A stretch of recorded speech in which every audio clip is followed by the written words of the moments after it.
como a filosofia, enquanto crítica cultural, enxerga o nosso comportamento hoje? Obsessão pela felicidade, obsessão por si mesmo, uma tendência a produzir mentiras generalizadas, né? Uma espécie de obsessão pela sua própria subjetividade. Eu sou o centro do mundo. O que a arte tem a nos dizer? A arte é uma janela para você enxergar o outro, né? Alguém aqui acha que arte é uma exclusividade da raça humana? O pensamento racional inibe nossa expressividade? A racionalidade é uma forma dada ao pensamento que quer do pensamento que ele não se articule, que ele não seja complexo, quer que o pensamento seja uma linha de raciocínio. Já se viu produzir linha sem excluir? Onde encontrar a alegria genuína no mundo de tantas idealizações? É simplicidade. É não precisar de muito para ser feliz. Se você precisa de muito, é que você é pouco. Reconexões com o contemporâneo, tema desta série do Café Filosófico.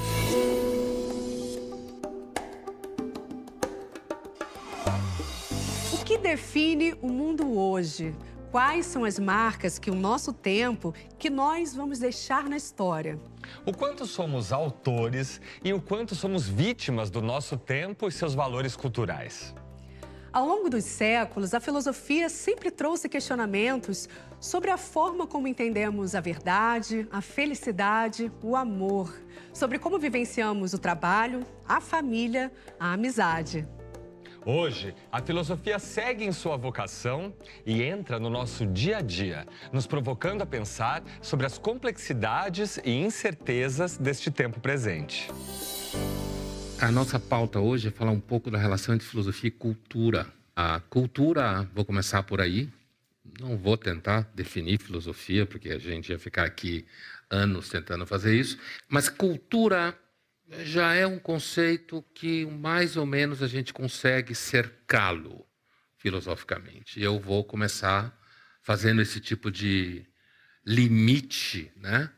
A gente sabe já na filosofia antiga grega, conhecer alguma coisa era também compreendido como você percorrer os limites daquilo, para saber um pouco o que é aquilo, que é o que em filosofia a gente faz até hoje, tentar precisar os conceitos. E aí eu vou dar uma definição de cultura a partir do Hegel, grande filósofo alemão. Uma definição curta, sintética, porém consistente de cultura é: a cultura é a reunião das produções objetivas do espírito. Né? Isso é uma versão simplificada do Hegel. Produções objetivas do espírito. Produção objetiva é o seguinte: a consciência pensa, realiza, intui, e daí ela vai transformar isso num objeto real no mundo. O espírito hegeliano faria a mesma coisa. Ele faria, inclusive, com pedras, né? Todo o direito, toda a arte, tudo isso era produção do espírito. É, nesse sentido. Portanto, é cultura. A cultura é uma reunião de produções objetivas da consciência humana. Em se tratando de ser humano, quando a gente está falando de cultura, uma das produções do espírito que mais é evidente, que hoje está muito em moda discutir, é justamente o comportamento humano. A forma como esse comportamento se realiza no mundo. Como você o observa, como você o reconhece, como você pode analisá-lo, né? É claro que esse comportamento ele tá encaixado, né? Como se fala na antropologia, ele está encaixado numa série de relações. Ele é atravessado por crenças religiosas, que também é cultura, né? Nesse sentido, Jesus Cristo é uma grande produção da consciência humana, né? Como qualquer outro Deus ou qualquer figura assim. Pensando do ponto de vista da filosofia estrita, tá? Mas então, o comportamento humano ele está permeado por elementos religiosos, elementos históricos, que também é produção do espírito. A história, enquanto tal, aliás, para o Hegel era a grande produção do espírito absoluto. Está permeado por elementos que a gente chamaria sociológicos, né? O modo como a sociedade se organiza, como ela vai produzindo a vida, e essa produção da vida vai impactando a própria consciência, né? Impacta no sentido de que a cultura ela é muito produto daquilo que a gente vai realizando dentro da própria cultura. Você vai construindo avião, trem, mercado de consumo, né? Aí você vai dizendo, pô, então tá tudo dentro da cultura? Se cultura é a reunião dos elementos produzidos pelo espírito ou pela consciência, Por isso que algumas pessoas dizem, não, cultura não é essa coisa toda e tal. Mas a verdade é que, com o passar do tempo, a palavra cultura ela é muito mais associada à ideia de elementos que os americanos chamariam, talvez, de highbrow, alto nível. Mas cultura é produção da consciência, está presente em vários níveis, está atravessada, por exemplo, elementos do inconsciente, se você acredita nele, que impulsiona a sua ação. Bom, isso é a ideia de cultura. Agora, o que seria a ideia de crítica cultural, né? Filosofia como crítica cultural. A crítica cultural ela é uma disciplina que, apesar de que a gente tem títulos traduzidos no Brasil, que transitam por essa área, ela não deitou raízes muito profundas no Brasil. Ela é muito identificada com a escola de Frankfurt como um todo. Você tem um autor hoje na Alemanha, que não é alemão, é coreano, muitos de vocês aqui devem ter lido já, Byung-Chul Han, né? Que é um típico crítico cultural, né? Quando ele escreve Sociedade do Cansaço, ele está criticando uma cultura em que você precisa ser eficiente, produtivo, eficaz, acordar feliz para produzir, acreditar que tudo vai dar certo, né? Você precisa acreditar, vestir a camisa. Você precisa acreditar que você vai chegar no final do dia tendo realizado o que você queria, né? Você precisa ser positivo, como fala o Byung-Chul Han no Sociedade do Cansaço. Você não adoece por falta, você adoece por excesso. O sujeito de desempenho está livre da instância externa de domínio que o obriga a trabalhar ou que poderia explorá-lo. É senhor e soberano de si mesmo. Assim, não está submisso a ninguém ou está submisso apenas a si mesmo. A queda da instância dominadora não leva à liberdade. Ao contrário, faz com que liberdade e coação coincidam. O explorador é, ao mesmo tempo, o explorado. Os adoecimentos psíquicos da sociedade de desempenho são precisamente as manifestações patológicas dessa liberdade paradoxal. Então, isso é um exemplo de crítica cultural, digamos assim, consciente. Ele sabe que está fazendo crítica cultural, né? É uma disciplina. A crítica cultural, normalmente, ela trabalha atrás da ideologia. O que significa atrás da ideologia? Por isso que, inclusive, às vezes ela apanha de todos os lados. Porque ela não tem aderência, necessariamente, a nenhum projeto ideológico. Ela olha o comportamento histórico, social, de um determinado grupo ou de uma determinada época, de uma sociedade. Byung-Chul Han pensa muito nos efeitos colaterais do capitalismo avançado. Tem um outro autor, esse só tem um livro traduzido em português, que é um sociólogo alemão também vivo, chamado Wolfgang Strecke. Ele tem um livro em português que se chama Tempo Comprado. Ele é marxista no sentido de análise histórica, né, materialista, mas ele faz um trabalho tipicamente de crítica cultural. Então ele diz coisas do tipo assim, é muito possível que até meados do século XXI as pessoas estejam cada vez mais tomando remédios com o objetivo de doping. Ele usa essa expressão em inglês mesmo. O que ele quer dizer com isso? Ele quer dizer que há uma tendência na cultura comportamental nossa, no século XXI, de você precisar tomar remédio, não porque lhe falta alguma coisa, mas porque você precisa performar mais. A gente pode pensar em vários remédios desse tipo, né? Para deixar você mais ligado, mais acordado, para deixar você mais focado. Tem gente que não consegue viver sem esse tipo de remédio. Então, mesmo que a gente use hermenêuticas, como no caso do Strecke, muito marxista, bastante marxista, Isso não significa que a linha de raciocínio, a análise que ele faz é dependente da utopia marxista. Essa é a diferença. Né? O método hermenêutico materialista, histórico, sem a dinâmica da dialética, no sentido de sonhar com o mundo perfeito e tal, é um método hermenêutico, é um método de análise, né? Que parte do pressuposto que as relações materiais impactam a consciência. E, portanto, você entende muito das relações materiais a partir, justamente, da produção cultural que ela vai fazendo. Então, a gente pode, por exemplo, fazer algumas previsões. Vou dar um exemplo. Hoje a gente tem uma cultura de comportamento nas pessoas que é pensar em filhos como um problema. Certo? Se transformou num problema. Você não precisa de filhos para arar a terra. Certo? Não tem nenhuma garantia que eles vão tomar conta de você quando você ficar velho. Provavelmente você vai ter um só, que vai ser um grande problema. E ninguém quer ter muito filho com os outros, porque você fica com vínculo sólido. Quem quer vínculo sólido? Né? Custa muito caro. Né? Bom, aí você pensa, não, eu tomo essa decisão porque eu estou pensando em X. Ela toma essa decisão porque ela entende que o filho vai atrapalhar a carreira profissional dela, sei lá, o que for. Aí alguém pergunta para você assim, essa cultura comportamental de recusar ter filhos deverá mudar? Porque tem uma série de consequências demográficas, sociais, psicológicas, né? Uma série de rolos que nascem desse tipo de prática, né? A resposta é não. Como se não? Mas não gera uma série de problemas? E daí? Desde quando a gente para de fazer uma coisa que gera problemas?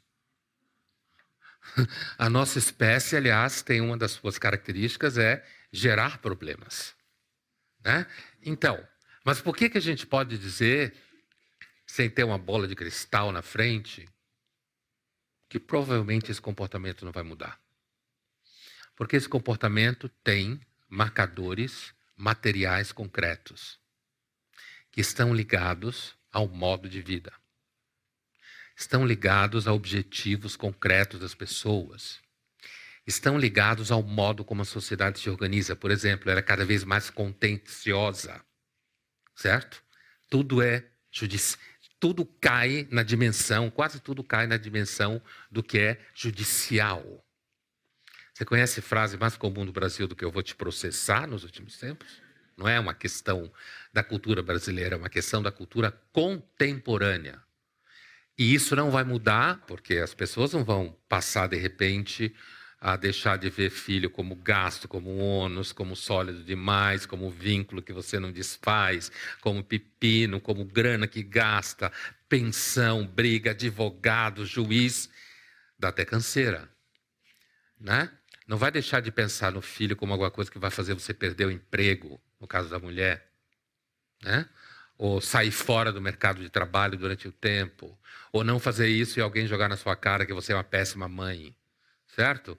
Então, isso não vai mudar.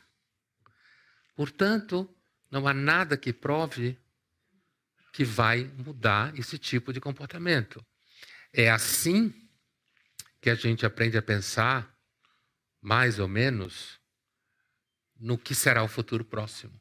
Agora, quando se fala, por exemplo, emergência da inteligência artificial, é provável que isso vai causar uma disrupção gigantesca nas relações de produção.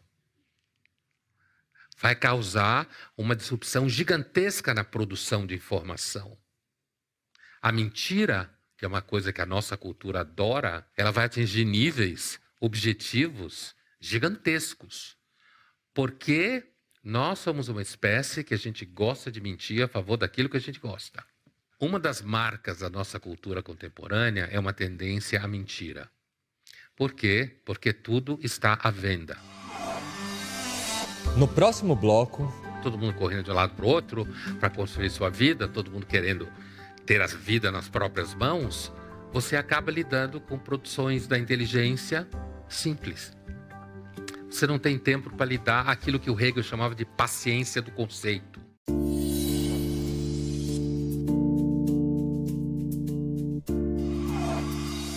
O que significa sermos sujeitos do presente? Como podemos compreender e manter o olhar crítico para a sociedade, para os valores que produzimos, ao mesmo tempo em que estamos imersos neles? Contemporâneo é aquele que mantém fixo o olhar no seu tempo, para nele perceber não as luzes, mas o escuro. Todos os tempos são obscuros.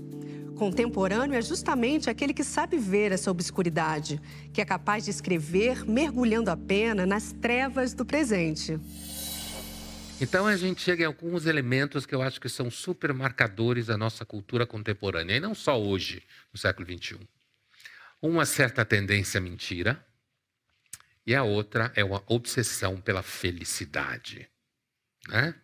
Talvez esse tema da felicidade seja que é o tipo da coisa que quando você pergunta para alguém, você atrapalha ela, né? O que é felicidade para você? Ela até começa no impulso de que acha que é óbvio, mas no meio da respiração ela descobre que ela entrou numa fria, que ela não vai saber dizer exatamente o que é felicidade, ou ela corre o risco de parecer idiota na sua definição de felicidade. É só isso que você acha que é felicidade? Eu estou usando um elemento que é muito presente em crítica cultural, que é o elemento da ironia, né? Ironia, que é um método em filosofia desde o Sócrates, que o Sócrates usava para, como a gente diria hoje em dia, desorganizar a resposta que as pessoas davam para ele, né? A ironia tem essa função que é produzir uma certa desorientação. E não é à toa que quando uma cultura perde a capacidade da ironia, ela tende a se tornar literal. E quando ela se torna literal, normalmente ela se torna venenosa e mortal. Porque quando você perde a capacidade de lidar com a ironia, tudo você vai considerar que é uma ofensa diretamente ligada a você. Você vai se levar muito a sério. Você vai achar que todas as suas ideias são super sérias e que o mundo inteiro deve concordar que tudo que vem de você é super sério. Isso é uma outra característica da nossa cultura comportamental. Obsessão pela felicidade, obsessão por si mesmo, uma tendência a produzir mentiras generalizadas, né? Uma espécie de obsessão pela sua própria subjetividade. Eu sou o centro do mundo. Eu sou capaz de produzir a minha identidade. O que eu digo que eu sou. Quando, na realidade, todo mundo sabe que se a vida depender de você só, você está bem lascado. Inclusive do que você é, né? Como numa forma reduzida de uma citação, mas a forma reduzida, ele não falou assim, de um autor inglês do começo do 20 chamado Chesterton, quando ele fala que não tem nenhum problema em você virar ateu. Nenhum. O problema é que você começa a acreditar em qualquer coisa. Na história, na política, na história, na política, na ciência, né?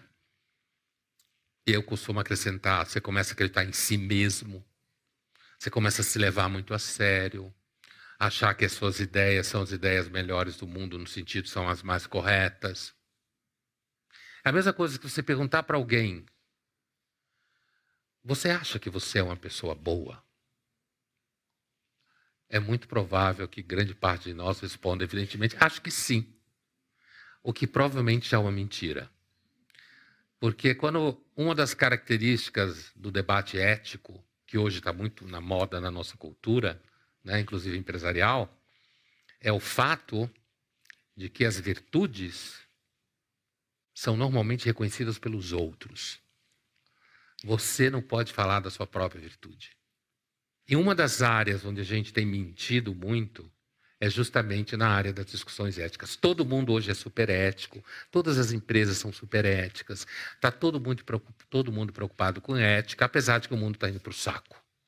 Isso eu estou dando exemplo como um exemplo de cultura que tende a mentir, por isso que eu estou dando esse exemplo. Quer dizer, O percurso que eu estou fazendo aqui com vocês, a ideia assim, a crítica cultural, ela não está ligada a um projeto de mundo, ela não está ligada à defesa de um grupo, ela não está trabalhando por uma causa, ela está tentando identificar no comportamento, especificamente no caso do comportamento daquela época, está querendo identificar tendências, aquilo que tende a se repetir, a se manter. Quem quiser experimentar a verdade sobre a vida imediata, deve indagar a sua forma alienada, os poderes objetivos que determinam, até o mais recôndito, a existência individual. Falar com imediatidade do imediato dificilmente é comportar-se de modo diverso dos escritores de novelas que enfeitam as suas marionetes com as imitações da paixão de outrora, quais adornos baratos, e que deixam atuar personagens que nada mais são do que peças da maquinaria, como se ainda pudessem agir enquanto sujeitos e algo dependesse da sua ação. A visão da vida transferiu-se para a ideologia que cria a ilusão de que já não há vida. Mas a relação entre a vida e a produção, que degrada efetivamente aquela a um fenômeno efêmero desta, é de todo absurda. Invertem-se entre si o meio e o fim. Ainda não se eliminou totalmente da vida a suspeita do inconsequente quiprocó. A essência reduzida e degradada luta tenazmente contra o seu encantamento de fachada. Esse texto é um texto do Mínima Muralha, né? Que é um livro dele traduzido em português, que são aforismos do período que ele estava exilado nos Estados Unidos, durante a guerra, que ele teve que fugir da Alemanha porque era judeu, e ele, enquanto estava lá, então ele analisa o comportamento e a cultura americana, que nos anos 40, evidentemente, o nível de produção da vida a partir da lógica da produção nos Estados Unidos era muito maior do que na Europa, já. Estava muito mais claro. Inclusive porque a Europa, como existia há muito tempo, tinha uma série de elementos que causava inércia na geração da modernização, apesar dela ter inventado a modernização, né? A Europa. Os Estados Unidos, não. De certa forma, ele já nasceu moderno, né? Ele já nasceu, de certa forma, capitalista, apesar que o termo é meio anacrônico para a época que os Estados Unidos nasceu. Mas se você lê, por exemplo, Tocqueville, no Democracia na América, quando ele está analisando a pressa que os americanos têm, em 1831, hein? Como que ele identifica a pressa? 1831, você imagina alguém apressado em 1831, né? Ele diz assim, ó, citando de cabeça o Tocqueville, é impossível encontrar em meio ao movimento infernal que caracteriza a jovem democracia americana um lugar tranquilo o bastante para as complexas combinações da inteligência.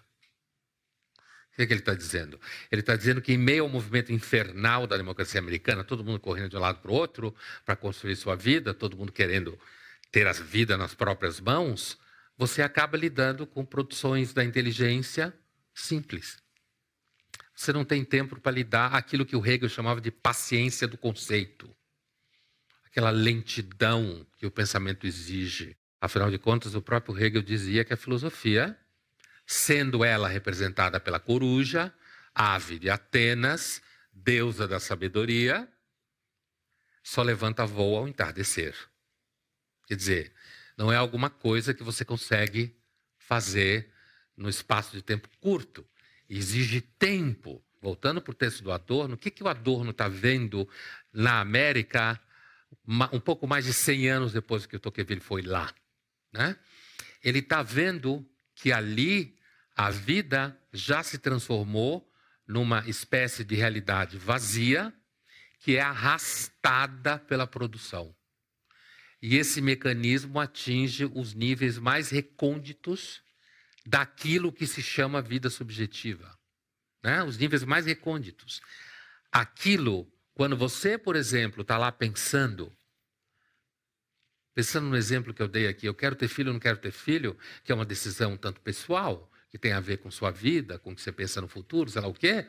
Nessa hora, o enquadramento da sua vida objetiva, sua vida profissional, né? Os riscos que as relações geram hoje, o fato de você ter opções, é muito interessante isso. Quando a gente tinha menos opções, a vida era mais estável. Eu não estou dizendo que a vida era mais estável no século XVII, que era melhor. Eu estou simplesmente dizendo que o elemento da opção e da escolha introduz uma sensação de variação contínua na vida. Eu não estou dizendo nem que agora é melhor, nem que antes era melhor. Isso é muito importante quando a gente analisa a cultura moderna, porque nós modernos somos obcecados pela ideia de que a gente é o melhor momento da história e da pré-história do Homo sapiens. Isso é um tique nervoso que nós arrastamos conosco, certo? Na sua forma mais sofisticada, é um fetiche, né? Essa crença, se eu for seguir o raciocínio do Adorno, é tipicamente fruto da racionalidade burguesa, né? Quando a gente fala burguesa em filosofia, não tem nada a ver com shopping, tem a ver com eficácia, produção, né? Essa ideia da produção objetiva em série, em escala. Essa ideia moderna de que nós somos o melhor resultado da evolução, entre aspas, não darwinisticamente falando, da espécie, é tipicamente nós sendo arrastado pela lógica burguesa de que tudo que vem depois é melhor. O futuro é melhor. A ideia de que hoje muita gente tem, de que os filhos e os jovens nascem cada vez melhor, é um caso clássico do que o Adorno está dizendo. A vida é arrastada pela lógica da produção. Você acredita piamente que os jovens, cada vez que nascem, são melhores, o que não tem absolutamente nenhuma prova. Coisa que vem desde o século XIX. Você tem literatura que mostra isso, né? Por quê? Porque o século XIX já era arrogantemente moderno. Então ele acreditava que você ensinando ciência para os jovens, eles iam resolver todos os problemas do mundo. Essa ideia de que se você educar jovens, educação, coitada, uma das áreas humanas mais perdidas do que segue em tiroteio, cada hora tem uma novidade, uma invenção. Estou fazendo crítica cultural aqui, tá vendo? Estou criticando a cultura da educação vendida, de que toda escola tem uma descoberta nova de como devem ser os jovens, as crianças.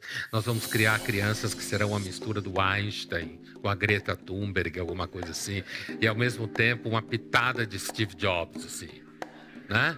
Todo mundo vai criar crianças assim, eles vão resolver todos os problemas do mundo. E a nossa cultura contemporânea, ela é tipicamente dominada por essa ideia. No próximo bloco, cada viagem tem que ser postada, cada lugar que você vai, cada pizza que você come, né? Tudo tem que ser postado, senão não existe.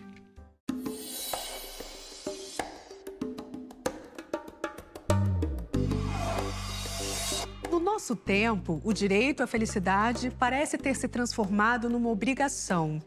Como essa ideia da felicidade compulsória e inabalável marca a nossa vida, nossas relações, os nossos objetivos. esforçam-se para obter felicidade, querem ser felizes e assim permanecer. O que decide o propósito da vida é simplesmente o programa do princípio do prazer. O que chamamos de felicidade, no sentido mais restrito, provém da satisfação, de preferência repentina, de necessidades represadas em alto grau, sendo por sua natureza possível apenas como uma manifestação episódica. Quando qualquer situação desejada pelo princípio do prazer se prolonga, ela produz tão somente um sentimento de contentamento muito tênue. Já a infelicidade é muito menos difícil de experimentar. O sofrimento nos ameaça a partir de 3 direções: de nosso próprio corpo, condenado à decadência e à dissolução, do mundo externo, que pode voltar-se contra nós com forças de destruição esmagadoras e impiedosas, e, finalmente, de nossos relacionamentos com os outros homens. Esse é talvez dá para dizer que seja o texto mais famoso do Freud, mas seguramente Freud, como crítico da cultura, é o texto mais famoso do Freud. Esse é o texto chamado Mal-Estar na Civilização, né? Um dos textos mais belos que foram escritos no século XX. Na origem, o título do texto é Mal-Estar na Cultura. E, ao longo das discussões sobre a diferença entre civilização e cultura, na tradução acabou virando e ficando conhecido como Mal-Estar na Civilização, dizendo basicamente o seguinte: olha, a felicidade é episódica e é muito mais fácil ser infeliz do que feliz. Ponto. Esse texto que a gente leu aqui, ele será sintetizado numa frase famosa do Freud. Aparentemente, a felicidade do homem não faz parte dos planos da criação. Essa frase do Freud, que é lapidar, certo? Que está descrita no trecho, quando ele diz, vem no mínimo de 3 fontes a infelicidade, né? Seja fontes externas, no sentido do mundo, da sociedade, do que pode acontecer conosco, inclusive em termos de cataclismas climáticos, seja de dentro do próprio corpo, né, com envelhecimento, adoecimento, né? Ou seja, das relações humanas, que ele diz que tem uma característica de parecer crescer, indo em acréscimos, processo acumulativo, né? Aquela sensação que, com o passar dos anos, você vai ficando mais cético em relação ao encantamento, como fala o Adorno, né? O Adorno, naquele trecho, ele fala que a vida é vivida agora como se você fosse personagens de romances. E ele nem viu as redes sociais. Ele não viu o Instagram, né? Você vê como funciona, você prevê o futuro sem querer. Ele não viu isso acontecer de fato, né? Da forma mais banal. Cada viagem tem que ser postada, cada lugar que você vai, cada pizza que você come, né? Tudo tem que ser postado, isso não existe. O mais importante é você postar você no show do que o verdadeiro show, né? Ou seja, a vida tem que ser encantada o tempo inteiro, porque senão esse sentimento de um certo vazio pode atrapalhar os negócios. Você conhece gente que atrapalha mais negócio do que gente deprimida? É claro que uns choram, os outros vendem lenços. Tem todo um mercado que ganha muito dinheiro com depressão. Mas do ponto de vista dos negócios onde você trabalha, né, é um puta problema você ter profissionais deprimidos. Apesar de que hoje em dia tem um outro tema que tem assustado muito as empresas, que é gerações mais jovens que não aceitam dificuldades no trabalho. Por quê? Porque querem ser felizes no trabalho. Alguém inventou isso. Né? É claro que tem pessoas que conseguem ser felizes no trabalho, é claro que tem, não é que é impossível, né? Mas isso não é um fenômeno em escala, né? A maior parte não consegue, a maior parte está preocupado com a janta, se vai ter janta, né? Então essa discussão de propósito, felicidade, significado, que eu acho que é importante de fato na vida, eu acho isso, não acho que não é. Só isso é alguma coisa que acontece numa escala mínima. E normalmente, na maior parte dos casos, depende do seu pai e da sua mãe. Para quando você resolve ter um surto de coerência consigo mesmo, né? E aí você resolve, não trabalha, não aceita, né? Entre conflito, porque as pessoas podem ter ideias assim, ou falar frases. Eu sei isso porque eu tenho alunos. Podem abandonar o trabalho porque a chefa falou uma frase. E aí isso deixou a pessoa incomodada. Para você ficar incomodado ou incomodada com uma frase e abandonar o trabalho, significa que você deve ter uma vida muito cômoda. Porque senão você não ia poder fazer isso, certo? Então tem que tomar cuidado para não confundir elementos muito específicos e de baixa estatística com tendências no mundo. A mentira está em tentar dizer que isso é um fenômeno que está acontecendo no mundo, quando é, na realidade, uma bolha, né? Assim como a tua bolha no Instagram. O mal-estar na civilização, na cultura, na teoria freudiana, significa que a vida cultural é produzida pela repressão da libido. Portanto, há uma repressão, a gente pode facilitar dizendo ao desejo, inclusive no sentido mais, digamos assim, primitivo no sentido de infância, né? Não antropologicamente falando, no sentido mais primitivo do bebê ou da criança, a repressão do desejo do incesto, na teoria freudiana. Portanto, a cultura ela está sempre lidando com o mal-estar. Por quê? Porque o processo de civilização é uma repressão. Né? E não tem nada fora disso para o Freud. Não dá para você, de repente, virar o bom selvagem do Rousseau brincando de aborígene. Não tem nada fora disso. Portanto, se a cultura está afincada na repressão do desejo, né? Portanto, o mal-estar faz parte da estrutura de como se organiza a cultura. E qual é o problema da obsessão pela felicidade, que hoje é muito pior do que na época do Freud? Para você vender a ideia de que tudo tem que terminar para cima, tem que ser otimista, tem que dar certo, você precisa mentir cada vez mais. Sistematicamente, em todos os níveis você tem que mentir. Né? Porque se você não mentir, a batata cai no chão, certo? Você não consegue contê-la. Né? O Freud não chegou a ver isso, ele percebeu isso nos Estados Unidos, quando ele dizia que os Estados Unidos era meio infantil, os americanos eram meio infantis. Né? Justamente por essa dificuldade de lidar com o fato de que o mal-estar não vai passar. Tem episódio, como ele fala, felicidade é episódica, mas não vai passar. E a nossa cultura contemporânea é obcecada pela ideia de felicidade, obcecada pela ideia de onipotência, obcecada pela ideia de autossuficiência, obcecada pela ideia de inovação existencial. Né? Basicamente é o seguinte, você quer acertar com relação ao futuro próximo, pense no pior. É como Cassandra, aquela personagem grega. Pensa no pior, que a chance de você acertar é enorme. Sempre foi. Né? Então, a invenção do conceito de marca pessoal. Eu acho super fofo. Você fazer cursos para você desenvolver em você uma marca pessoal e descobrir em você alguma coisa que o mercado queira, né? E que alguma coisa em você é absolutamente original e que é absolutamente mentira, ou a originalidade é absolutamente rara, senão não era originalidade. No próximo bloco, a impressão que eu tenho é que a característica da cultura contemporânea é transformar o mundo na Disney.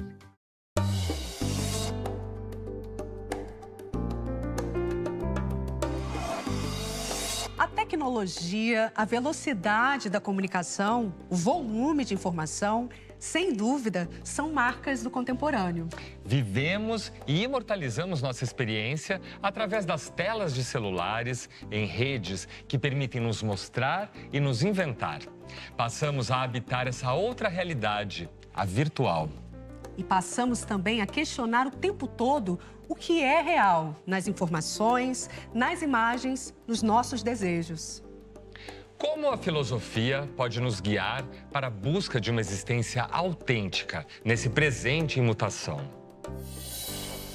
Hoje a gente está cada vez mais imersos numa cultura de massa em que a gente nunca teve tanta possibilidade de acessar informação, né, de acessar conteúdo, e aí eu posso dizer de acessar cultura também. Mas, por outro lado, eu tenho uma impressão de que cada vez a gente tem menos capacidade de produzir também o próprio prazer, a própria cultura. Aí eu digo da cultura mais de um para um, até com os nossos familiares, amigos. E estamos cada vez mais reféns de empresas e organizações que querem vender cultura e prazer para a gente através de serviços, né? Então, falo, por exemplo, do iFood, não fazendo propaganda nem crítica, mas uma das missões deles que uma vez eu vi é que eles querem que as pessoas não se preocupem mais em ter que cozinhar e que elas possam dedicar tempo para outras coisas. Então, é engraçado, né? A gente não pode nem mais cozinhar a própria comida porque tem uma empresa que vai vender isso para a gente. Então, eu queria perguntar para você como que você enxerga essa dicotomia. Olha, eu vou começar pelo iFood, né? Que é absolutamente concreto. O objetivo do iFood é, então, fazer com que você não precise perder tempo cozinhando e que você fique livre para fazer outras coisas. Uma das grandes falácias, né, é de que se você ficar livre das obrigações concretas, você vai sair criando vidas Provavelmente, seu tempo livre você vai gastar em séries, em filmes, né? Você vai gastar, de repente, tomando remédio para não ficar muito ansioso, né?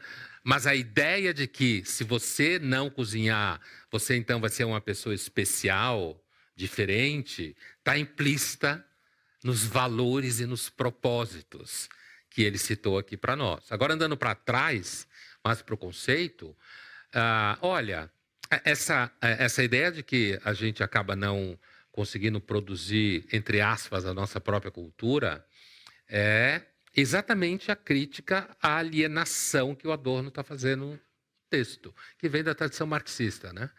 A alienação da vida no trabalho massificado. Essa dinâmica em que o que você faz não tem nada a ver com você. É claro que a gente pode dizer, já foi criticado muitas vezes o Marx isso, uma certa utopia com a ideia de que as pessoas sairiam fazendo coisas que têm a ver com elas. Talvez não, né?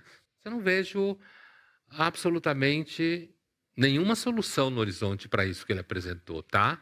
Algumas pessoas conseguem, de repente, viver de um modo em que o trabalho delas tem a ver com elas. Como eu dizia antes sobre propósito, significado, eu não duvido que isso seja um valor, né? O que eu duvido é que isso possa ser, você possa aprender isso no coaching. É isso que eu duvido, né?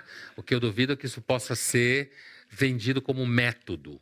Aliás, como Adorno disse, desde que a filosofia virou método, quer dizer, desde que a filosofia virou uma coisa que você ensina na faculdade, de certa forma, né?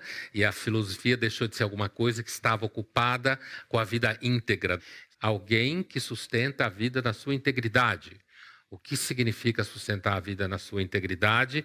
Significa sustentar a vida na integridade da existência, nos seus elementos luminosos e nos seus elementos sombrios, certo?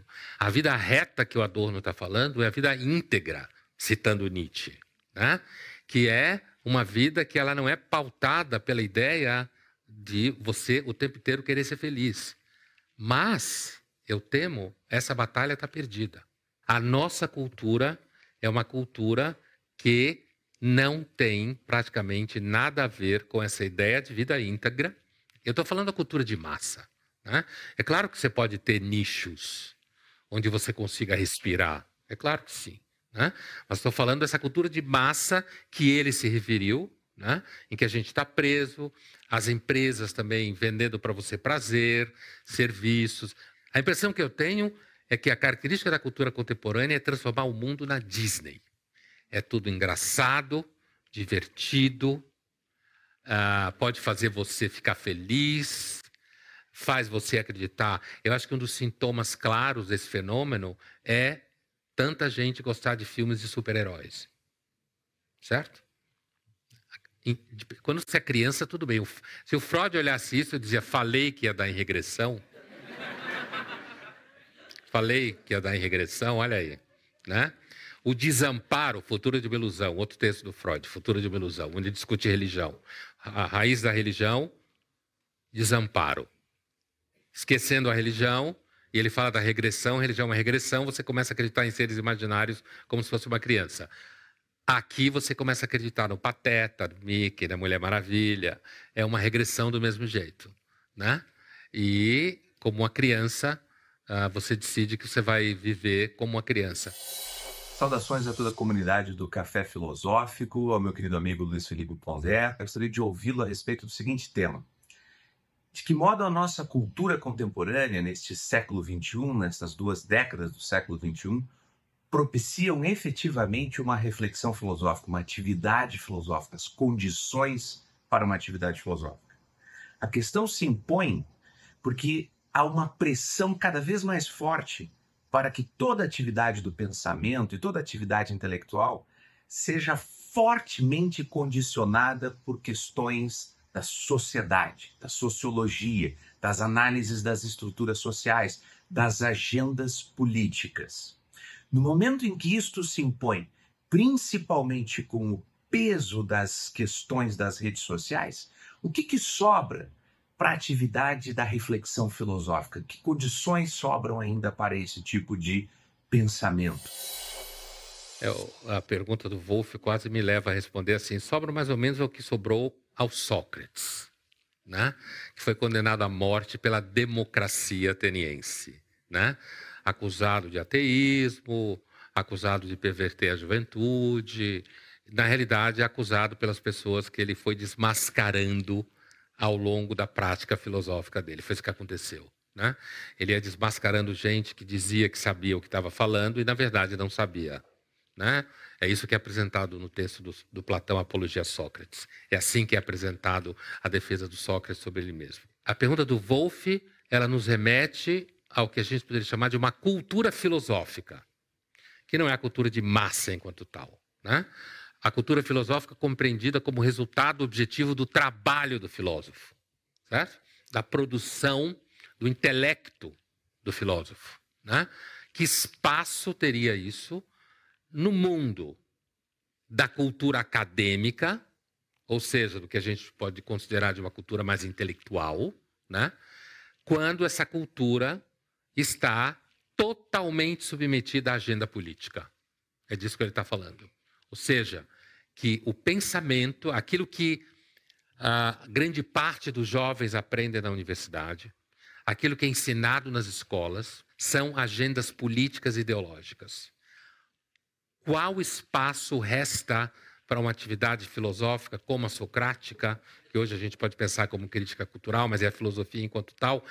Que espaço sobra para isso se o tempo todo você poderá ser cobrado em que lugar você está no espectro político, o que você pensa de tal problema, qual é a sua posição em relação a minorias identitárias, o que você acha da questão de gênero, o que você entende por racismo estrutural. Então, a pergunta do Wolff é: qual é o espaço para a prática filosófica profissional quando o filósofo, assim como todo mundo, o filósofo que encarna a ideia do pensamento livre desde a sua origem, não pode ser livre porque ele deve responder também às agendas políticas. Ele deve responder nas teses que ele defende, nos orientandos que ele tem, nos projetos de pesquisa que ele propõe, na busca de financiamentos, nos concursos que ele vai passar, mais adiante, dependendo do trajeto dele, nos empregos que ele vai conseguir, nos patrocínios que ele poderá ter, nas editoras que vão querer publicar seus livros, tudo elementos concretos. Nada do mundo abstrato. A suspeita do Wolff é que não há espaço. Portanto, não há espaço, porque todos os espaços estão ocupados pelo que ele chama de elementos sociais ou sociológicos ou políticos, ou mesmo da agenda política enquanto tal. O espaço fica, de fato, restrito, principalmente quando você pensa que, se eu pensar, por exemplo, na geração dos meus professores que eu tive na USP, Marilena Chauí, Pablo Mariconda, Frank Leopoldo e Silva, né? Paulo Arantes, de fato, grandes professores, e eu penso, por exemplo, na formação que é feita hoje, os jovens hoje, em geral, têm muito menos chance de pensar livremente. Muito menos chance. Porque eles são muito mais submetidos às agendas que o Wolff está falando. Certo? Essas agendas que eles têm que assumir que, se eles não estiverem envolvidos com essas agendas, eles não estão fazendo nenhum trabalho filosófico ou sociológico, antropológico, como queira, que é digno ou decente, né? E, nesse sentido, eu temo um pouco pelo futuro, ou então que vai cair, sei lá, numa filosofia que defende o mercado e acha que tudo, sabe, defende a meritocracia como se isso fosse uma realidade, né? A meritocracia é a utopia do liberal, assim como o socialismo utópico é a utopia de quem acha que vai realizar um homem e uma mulher que dividem tudo e que se amam, que acha lindo, que não tem propriedade privada e nada disso, né? Ele está falando do cerceamento do pensamento, né? Da formação concreta desses jovens filósofos, né? Do modo como parece hoje óbvio, e mesmo trabalhando na mídia eu vejo isso todo dia, parece óbvio que, se você não estiver com uma agenda política, o que você está fazendo é necessariamente inimigo. Eu acrescentaria que ainda tem um elemento que ele não chega a tocar, mas que está nesse processo aí, que é o cerceamento jurídico. Hoje, o politicamente correto é o juridicamente correto. Você pode ser processado, dependendo do que você escreve, do que você fala. E no Brasil isso é uma catástrofe, porque aqui não tem mercado vigoroso. Nos Estados Unidos, alguém te cancela, você vai trabalhar em outro lugar. Aqui, quando te cancelam, você não tem para onde ir. Não tem espaço nenhum. Tiram você de circulação. Isso tem a ver com a pobreza do mercado e a gigantesca força do vínculo entre o mercado e o Estado. Se retroalimentando, trabalhando junto, e isso facilmente estrangula o chamado pensamento livre, né? Mas existem espaços ainda, eu temo que no futuro existirá menos, né? Os filósofos intelectuais orgânicos estarão por toda parte.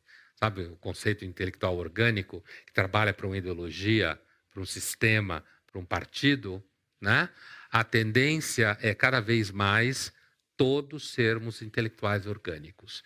Se você não trabalhar para uma causa, é porque você bebe sangue humano durante a noite.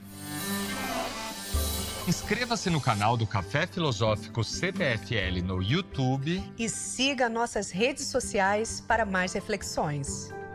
Imagina se alguém entra pela porta aqui e diz assim: eu sou muito corajoso. Vocês vão acreditar? Não. Você só consegue... o Aristóteles dizia que a coragem de todas as virtudes é a que você menos consegue mentir. Você mente por um segundo, aí você derrete, né? As virtudes são muito práticas, você não consegue fingir.